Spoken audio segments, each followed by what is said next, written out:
जियो पाकिस्तान की है।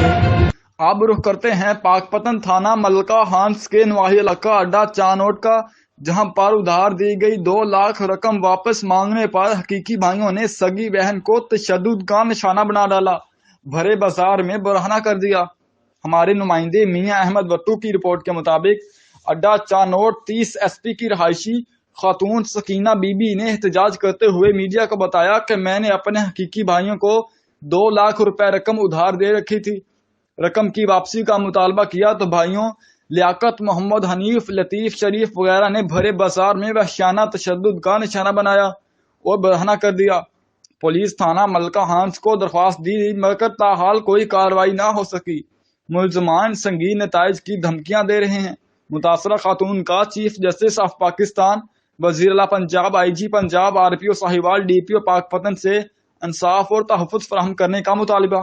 2 ਲੱਖ ਰੁਪਈਆ ਜਦੋਂ ਵੀ ਅਸੀਂ ਇਹਨਾਂ ਤੋਂ ਮੰਗਿਆ ਇਹਨਾਂ ਸਾਡਾ ਜ਼ਿਆਦਤੀ ਕੀਤੀ ਤੇ ਹੁਣ ਮੰਗਿਆ ਸਾਡੀ ਅੰਮੀ ਕੱਪੜੇ ਸਵਾ ਕੇ ਆਉਂਦੀ ਵੀ ਸੀ ਇਹਦੇ ਬੱਚੀ ਪੈ ਗਏ ਨੇ ਕੱਪੜੇ ਫਾੜ ਦਿੱਤੇ ਨੇ ਤੇ ਨੰਗਾ ਕਾਰ ਤੇ ਘਰੇ ਗੱਲੇ ਅਸੀਂ ਚਾਦਰਾਂ ਇੱਥੋਂ ਲੈ ਕੇ ਤੇ ਉਹਨਾਂ ਵਿੱਚ ਇਹਨੂੰ ਲੈ ਕੇ ਆਏ ਤੇ ਸਾਡੇ ਨਾਲ ਸਾਰੀ ਇਮਦਾਦ ਕਰੋ ਤੇ ਹਿੰਮਤ ਕਰੋ, ਸਾਡੀ ਗੁਜ਼ਾਰਿਸ਼ ਹੈ।